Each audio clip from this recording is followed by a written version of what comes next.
अभी यहाँ पर क्वेश्चन नंबर 3, तो क्वेश्चन नंबर 3 क्या है, find the point on X axis. क्या बोल रहा है, find the point on the X axis. आपका पॉइंट कहाँ है बेटा, आपका पॉइंट एक्स एक्सिस पे है। तो मेरे को सोच के बताना थोड़ा कि अगर आपका पॉइंट एक्स एक्सिस पे है तो वो पॉइंट कैसा दिखेगा।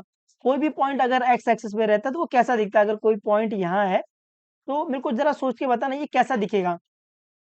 ज्योमेट्री में चीजें कैसी दिख रही हैं वो बहुत ज्यादा इंपॉर्टेंट है ना। हम लोग बोलते हैं ना फिगर ज्यादा इंपॉर्टेंट है। तो मेरे को पता है अगर कोई पॉइंट एक्स एक्सिस पे है तो वो कैसे दिखेगा, ये पता है आपको थोड़ा बहुत। कुछ कुछ लोगों को पता रहेगा ये। तो आपको ये पता होगा अगर कोई भी पॉइंट एक्स एक्सिस पे है तो वो कैसा दिखता है, एक्स कॉमा जीरो टाइप का दिखता है ना। जहाँ पर जो वाई कोऑर्डिनेट रहेगा वो जीरो रहता है। तो यहाँ से आपको ये पकड़ना है ना इस क्वेश्चन में कि फाइंड, आपको क्या फाइंड करना है, find the point on the X axis. तो वो पॉइंट आपको फाइंड करना है जो एक्स एक्सिस पे, और अपने को पता है कि कोई भी पॉइंट जो एक्स एक्सिस पे वो कैसा दिखता है, एक्स कॉमा जीरो टाइप का दिखता है।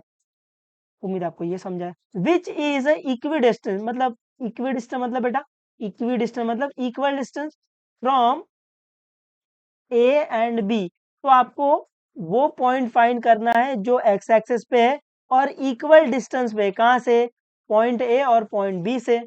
तो अपन ये फिगर बना रहे, थोड़ा आपको ये बेहतर समझेगा। तो वो क्या बोल रहा है, कोई एक पॉइंट है एक्स एक्सिस पे, तो अपन ऐसा एक पॉइंट ले लेंगे एक्स एक्सिस पे,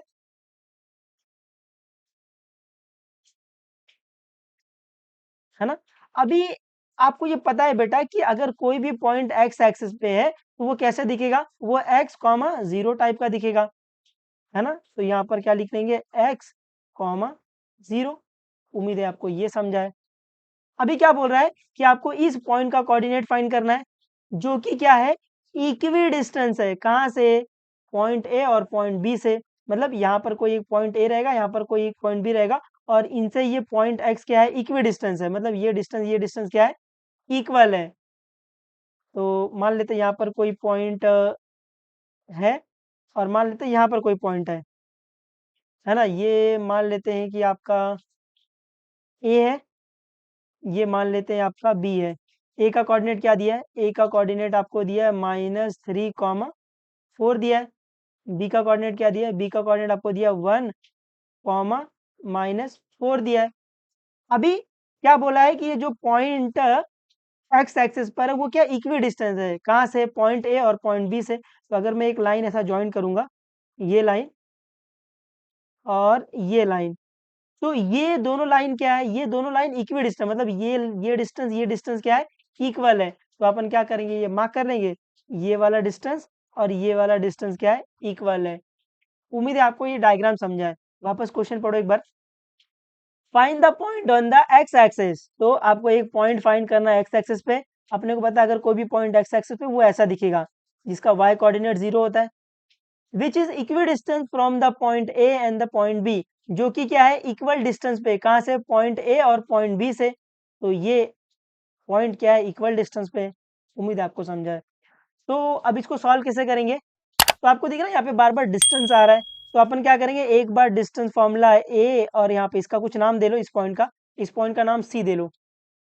तो ये पॉइंट सी है।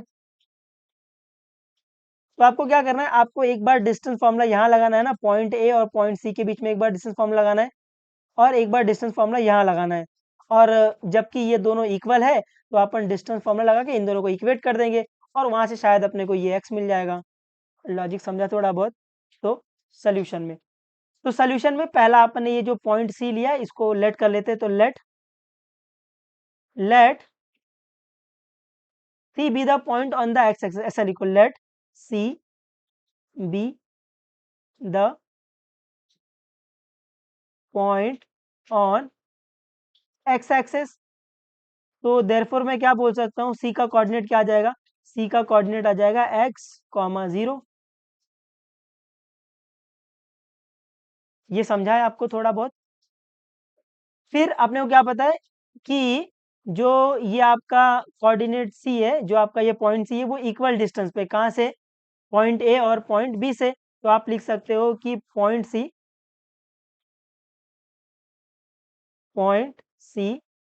Is equidistance point C is equidistance कहाँ से, from point A and B. तो देयरफॉर मैं क्या बोल सकता हूँ, देयरफॉर मैं बोल सकता हूँ कि जो आपका ए सी रहेगा, है ना, डिस्टेंस बिटवीन ए सी, वो इक्वल रहेगा बी सी के, है ना, क्योंकि ये दोनों इक्वल डिस्टेंस पर है। उम्मीद है आपको इतना समझा है ना। अगर आप ये वाला स्टेटमेंट नहीं लिखोगे तो भी चल जाएगा, डायरेक्टली बोलना therefore A C is equal to B C. अभी एक बार अपन यहाँ पर डिस्टेंस फॉर्मूला लगा के ये फाइंड कर लेंगे, एक बार अपन डिस्टेंस फॉर्मूला यहाँ पर लगा के ये फाइंड कर लेंगे, है ना। ए सी फाइंड करना मतलब पॉइंट ए और पॉइंट सी के बीच का डिस्टेंस फाइंड करना है, तो यूजिंग डिस्टेंस फॉर्मूला। फिर बी सी फाइंड करना मतलब पॉइंट बी और पॉइंट सी के बीच का डिस्टेंस फाइंड करना है, तो यहाँ पर एक बार डिस्टेंस फॉर्मूला, है ना। अभी लिखो by distance formula, by distance distance formula, formula. तो डिस्टेंस फॉर्मूला लगाओ, तो डिस्टेंस फॉर्मूला आ जाएगा यहाँ पर, एक बार यहाँ पर डिस्टेंस फॉर्मूला लगाएंगे, ये क्या आ जाएगा, under root x2 minus x1 the whole square plus y2 minus y1 the whole square, है ना। और एक बार इस साइड भी डिस्टेंस फॉर्मूला आएगा, under root x2 minus x1 the whole square plus y2 minus y1 the whole square, ठीक है। तो अभी ए और सी में आपको ये डायरेक्टली पता होना चाहिए कि x1 क्या है, y1 क्या है, x2 क्या है, y2 क्या है ना, वो डायरेक्टली आपको पता होना चाहिए। नहीं पता तो एक बार पहले सबका कोऑर्डिनेट लिख लो, यहाँ पे लिख लो, है ना। मैं उम्मीद करता हूँ सबको ये नहीं आएगा, तो पहले ए का कोऑर्डिनेट लिख लो, ए का कोऑर्डिनेट क्या दिया हुआ वो लिख लो, बी का कोऑर्डिनेट लिख लो, और सी का कोऑर्डिनेट तो आपको दिख ही रहा है, क्या है ये, x कॉमा 0 है। तो आपका ए का कोऑर्डिनेट है -3,4 है, बी का कोऑर्डिनेट क्या है, बी का कोऑर्डिनेट है आपका 1, -4 है ना, ये वाला।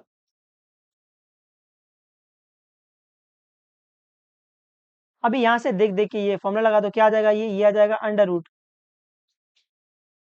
अभी ए और सी, ए सी में लगाना मतलब ये x1 है, y1 है, ये x2 है, y2 है, तो क्या आएगा, x2 माइनस x1, तो क्या आएगा x, और वो -3 है तो ये +3 आ जाएगा, x plus 3 the whole square plus y2 minus y1 the whole square, तो 0 माइनस 4, तो ये आएगा 0 minus 4 the whole square equal to, अभी डिस्टेंस फॉर्मूला आपको लगाना है बी सी में, तो बी और सी, तो ये x1 है, ये y1 है, ये x2 है, ये y2 है ना। तो x2 minus x1 the whole square, y2 minus y1 the whole square लगाओ, क्या आ जाएगा, ये आ जाएगा x minus 1 the whole square plus y2 minus y1 the whole square, तो 0, और यहाँ पर एक माइनस है तो माइनस माइनस प्लस हो जाएगा, तो +4 द होल स्क्वायर। अब इसको सॉल्व कर लो, तो ये क्या आ जाएगा, ये आ जाएगा अंडर रूट, ये क्या आएगा x plus 3 the whole square, तो ये ऐसे ही रहेगा x plus 3 the whole square plus 0 - 4, 0 - 4 क्या आएगा, -4 आ जाएगा, तो ये -4 द होल स्क्वायर